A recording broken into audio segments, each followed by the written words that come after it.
Hello students, differentiability का ये 16th video है और इसमें हम स्टार्ट ले रहे हैं कॉम्प्लेक्स वेरिएबल फंक्शन की डिफरेंशियबिलिटी। यहाँ पे हम इसकी चर्चा सिर्फ इसलिए कर रहे हैं कि कॉम्प्लेक्स वेरिएबल फंक्शन की जो लिमिट कंटिन्यूटी डिफरेंशियबिलिटी है वो टू वेरिएबल फंक्शंस के लिमिट कंटिन्यूटी डिफरेंशियबिलिटी जैसी है। जैसे देखिए, function of a complex variable Z, हमने ये लिखा हुआ है जेड एक्स प्लस आई वाई है। उससे बना हुआ कोई भी फंक्शन कैसा होगा, उसमें एक्स होगा वाई होगा, यानी टू वेरिएबल फंक्शन हुआ ना।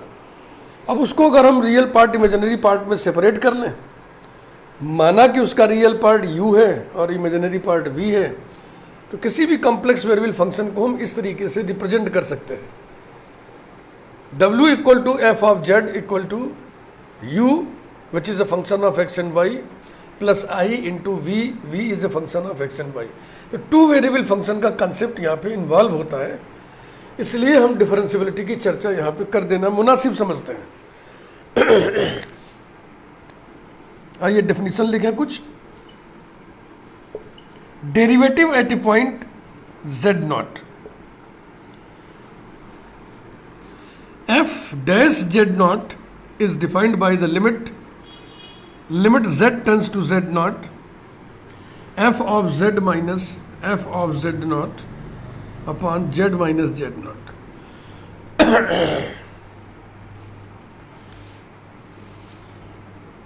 द फंक्शन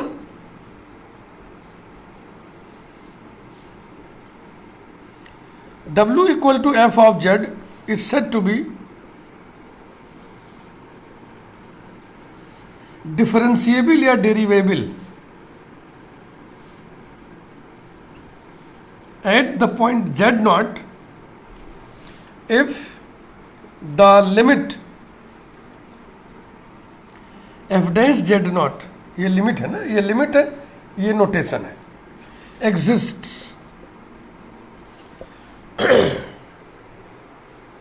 ये लिमिट एग्जिस्ट कर जाए। लिमिट एग्जिस्ट कब नहीं करेगी, जब वो पाथ चोजन पे डिपेंड करे। वही सारे कॉन्सेप्ट जो टू वेरिएबल फंक्शंस के होते हैं।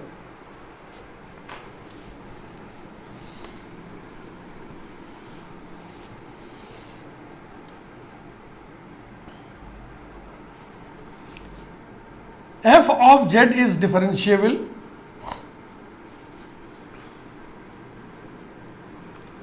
in a domain D if it is differentiable at each point of D। ये कंसेप्ट Z के माध्यम से इसमें दो वेरिएबल इन्वॉल्व होंगे, x और y। तो टू वेरिएबल फंक्शंस के डिफरेंशियबिलिटी जैसा कंसेप्ट रखता है, इसलिए हम इसकी चर्चा इस कंटिन्यूएशन में, इस प्लेलिस्ट में कर रहे हैं।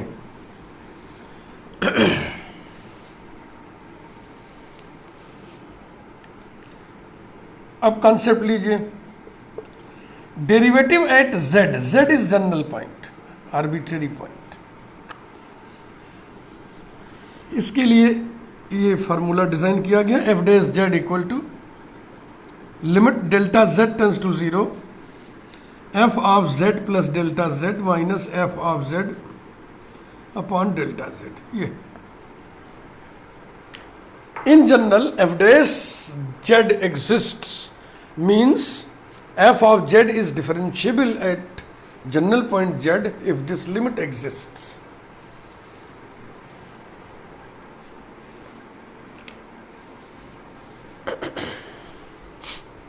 हाँ, यहां पर एक चीज और लिख देना था, if f of z is differentiable in D, in a domain D, D माने domain, then we say that, एक टर्म है, इसको भी जान लीजिए, then we say that f of z is regular in D। ये एक वर्ड है, फंक्शन किसी डोमेन में रेगुलर है का मतलब होता है फंक्शन उस डोमेन में डिफरेंशिएबल है, का मतलब होता है फंक्शन उस डोमेन के हर पॉइंट पर डिफरेंशिएबल है। इसके बाद अब एग्जाम्पल देखिए आप।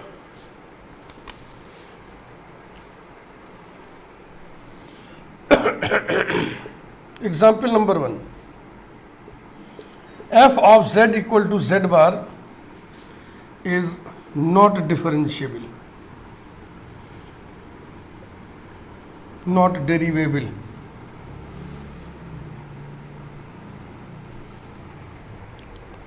एट विच पॉइंट ऐसा कोई चर्चा नहीं है, तो इसलिए हम ये फार्मूला यूज करेंगे। F dash Z equal to limit delta Z tends to 0 F of Z plus delta Z minus F of Z upon delta Z. इसको डेल्टा जेड पढ़िएगा, डेल मत पढ़िएगा, इतना डेल ग्रीक वर्ण में ये होता है कैपिटल डेल्टा, और ये होता है small delta.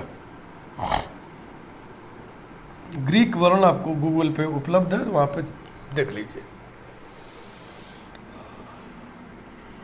Equal to limit delta Z tends to 0 F of z is given to be z bar. तो ये हो जाएगा z plus delta Z bar minus z bar upon delta z equals to limit delta Z tends to 0, conjugate का algebra लगाइए, z bar plus delta Z bar minus z bar upon delta Z.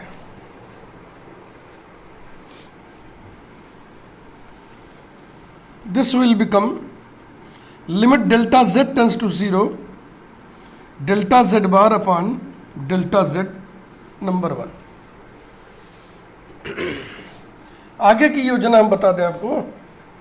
आगे हम ये कहेंगे कि this limit does not exist because it depends on the path chosen. ये 2 variable function की limit है, ये साइमल्टेनियस लिमिट है। डेल्टा जेड माने delta X plus I delta Y. Delta X plus I delta Y tends to 0 means delta X tends to 0, simultaneously delta Y tends to 0। तो ordered pair delta X delta Y tends to ordered pair 0 0, simultaneous limit है 2 variable function.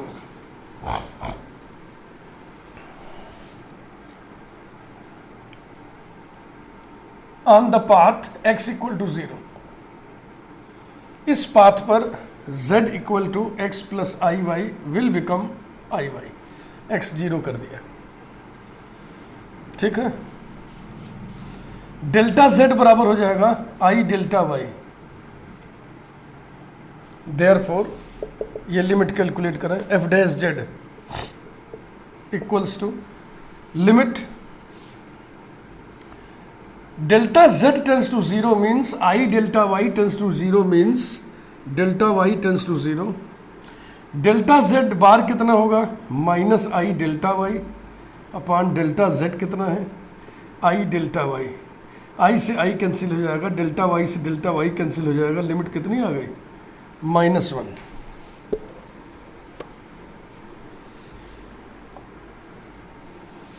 On the path y equal to 0, z equal to X plus I Y will become x। when y equal to 0, z will be x and delta z will be delta x. Therefore, f dash z equal to limit delta z tends to 0 means delta x tends to 0, ठीक ना। फिर delta z का बार conjugate कितना होगा, वही होगा ना, real है, तो हो जाएगा delta x upon delta x, this will be 1। तो ये और ये इक्वल नहीं है, इसका मतलब लिमिट, ये जो लिमिट है depends on the path chosen. Since the limit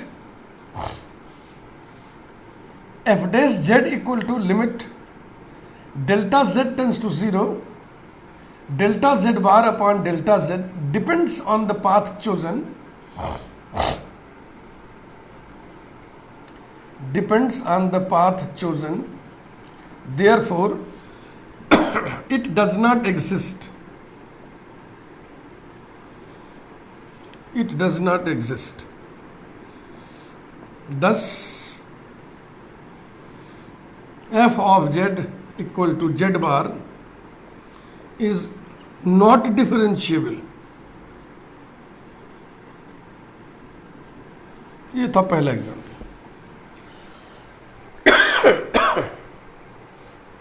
जो कि आपके बेहतर समझ में आया होगा।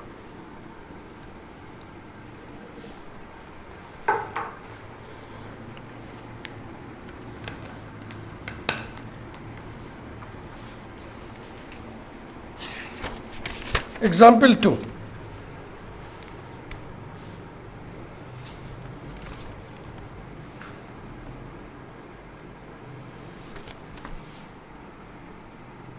एग्जाम्पल 2 एक फंक्शन कंसीडर कर रहे हैं F of Z equal to U plus I V when Z not equal to 0, 0 when Z equal to 0, where u equal to X cube minus Y cube upon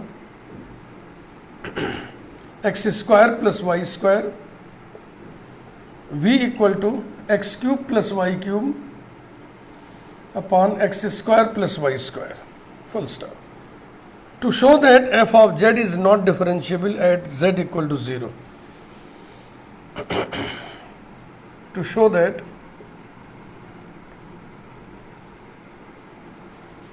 f of z is not differentiable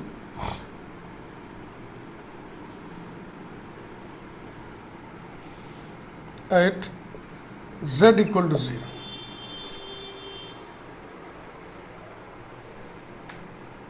ठीक है भाई। तो ये 2 variable function होते हैं, मैं पहले ही बोल चुका हूं आपको। F of Z equal to U plus I V, this plus I times of this, अगर आप निकालिए इसमें आई से मल्टीप्लाई कर दीजिए, ठीक है ना, ये रहा, ये रहा, ऐसा। तो इस पहले टर्म को मिक्स करिए, X cube upon x square plus Y square common हो जाएगा, 1 प्लस आयोटा बचेगा, यानी कि X cube upon x square plus Y square into 1 plus iota, फिर ये minus Y cube upon minus Y cube upon x square plus Y square common ले लिए तो यहाँ बचेगा 1, और चूंकि माइनस कॉमन लिए तो हो जाएगा माइनस आयोटा, ऐसा।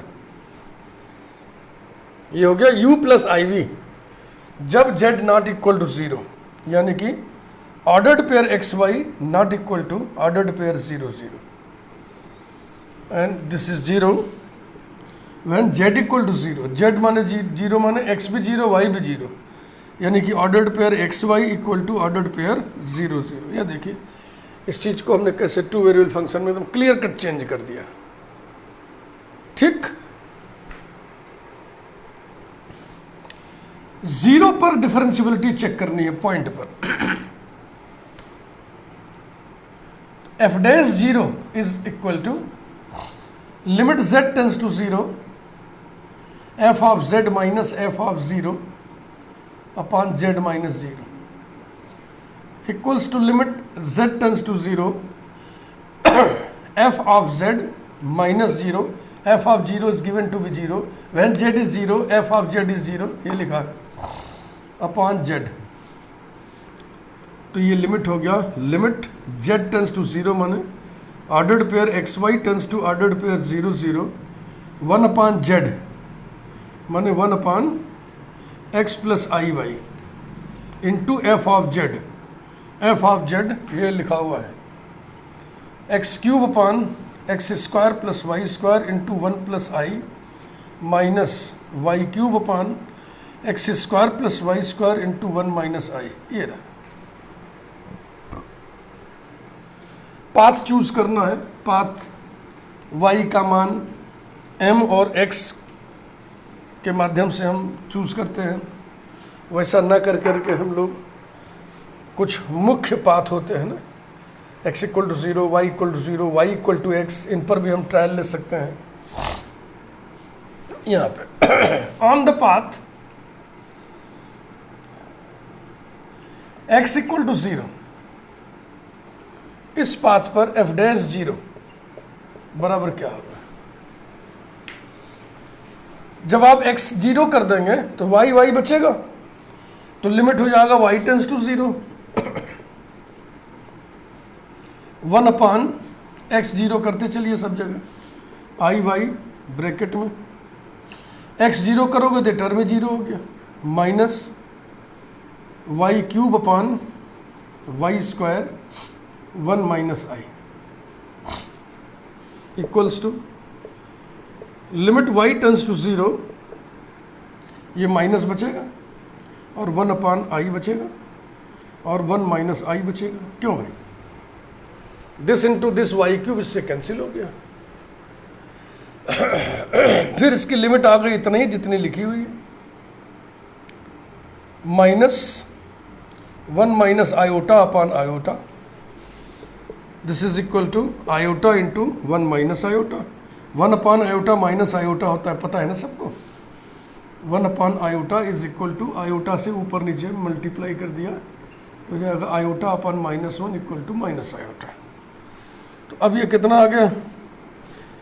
Iota into iota, iota square with negative यानी कि 1 प्लस आयोटा आ गया। ऑन द पाथ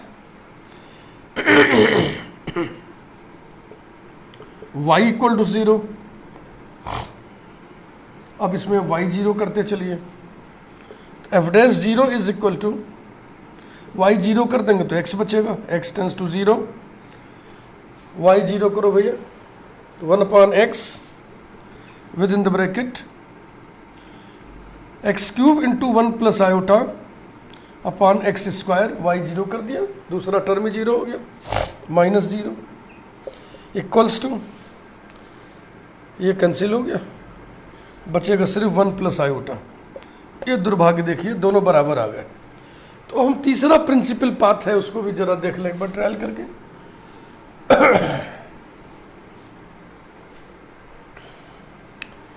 यहां निकल आएगा ऑन द पाथ, यहां मिटा के वहां फ्रेश कर देना ऊपर,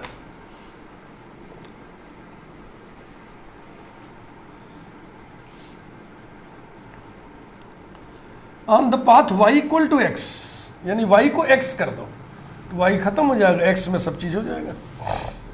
f dash 0 equals to limit x tends to 0, y की जगह x कर देना है तो हो जाएगा 1 upon x plus i x bracket x cube upon x square plus x square 2x square 1 plus iota minus y की जगह x कर देना है, x cube upon 2x square 1 minus iota, ये आ गया equal to limit x tends to 0।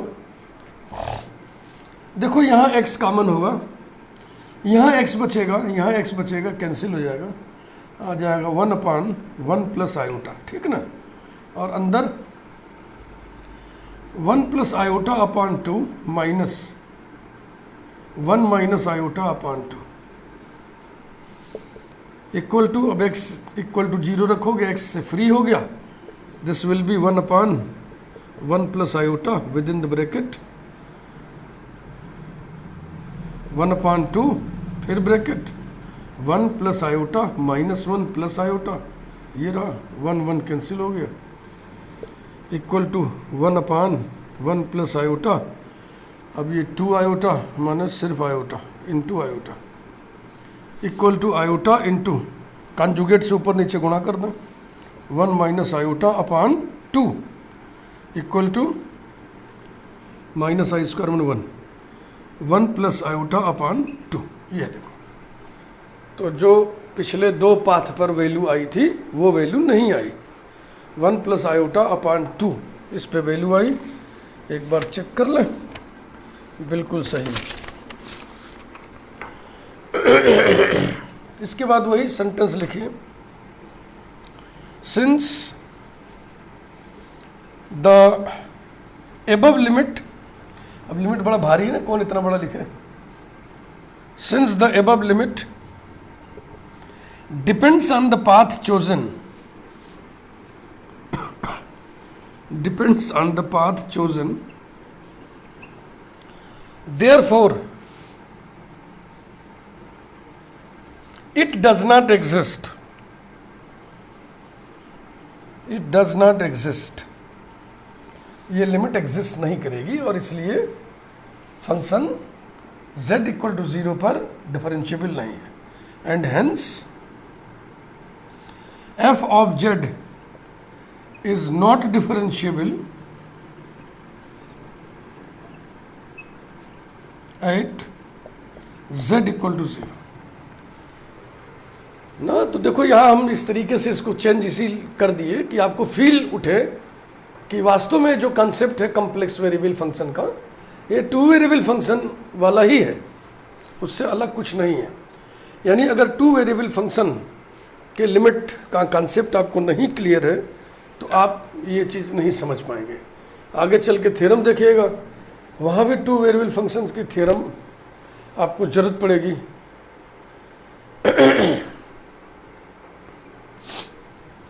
तो ये पहला वीडियो था, स्मॉल वीडियो, इंट्रोडक्टरी वीडियो, आपको अच्छा लगा होगा। वीडियो को लाइक करिए, चैनल यदि आपने सब्सक्राइब अभी तक ना किया हो चैनल सब्सक्राइब जरूर करिए। Thank you. ये बातचीत जारी रहेगी। अगले वीडियो में हम लोग पढ़ेंगे 2 चीज़ें। एक तो every differentiable function is continuous but converse is not true, यानी नेसेसरी कंडीशन फॉर डिफरेंशिएबिलिटी, और दूसरे हम लोग पढ़ेंगे Cauchy Riemann equations. Thank you.